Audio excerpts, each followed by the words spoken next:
Hey, over there for our advertising tie-in section, Sweetheart Soap, our man Mancini's on here, and a whole lot more good to listen to, and Joe Beto and his orchestra from Seven Hills, Cleveland Accordion.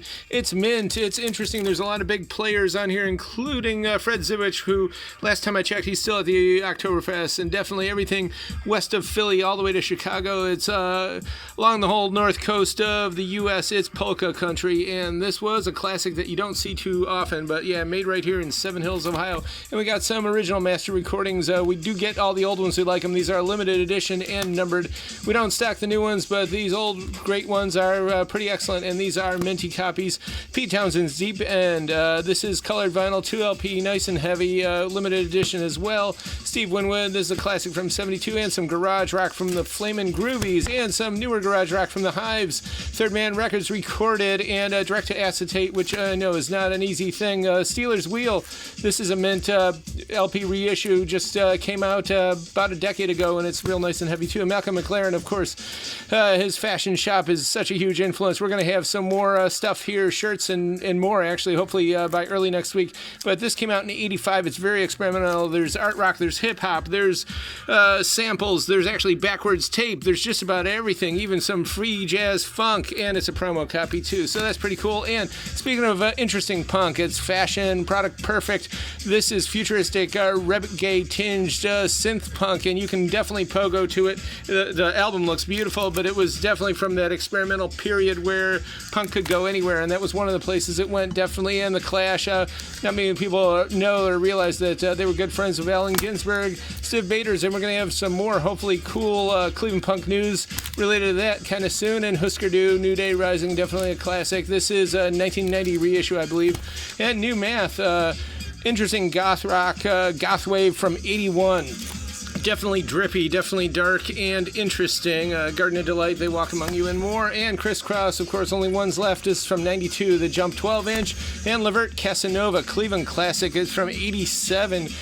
Gerald and Sean Levert, of course, sons of the OJ's lead singer. And it's an awesome, this was a UK top 10, I know. It was number 5 pop chart crossover hit, and it was in the '87 movie The Pickup Artist, which is basically an ode to classic New York City.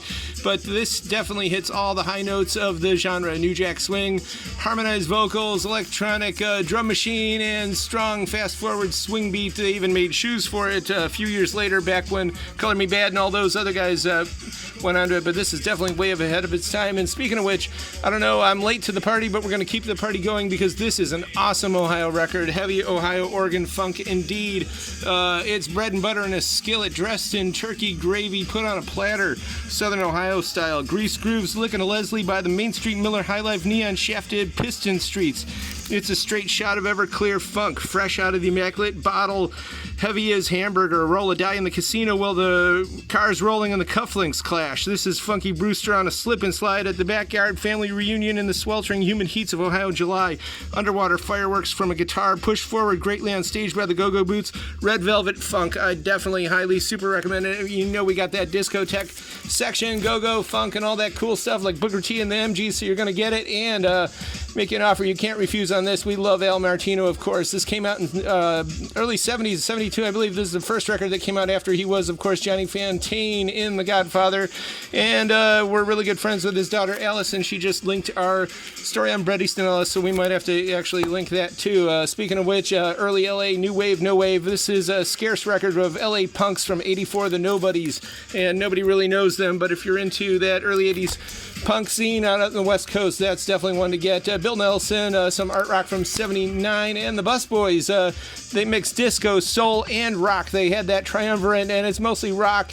Eddie Murphy related, too, because one of the tracks was in the film 48 Hours. But it's an interesting kind of subgenre, microgenre at the turn of the 80s that kind of disappeared pretty fast as it came in. And Dan Hartman, of course, I Can Dream About You, promo 12-inch.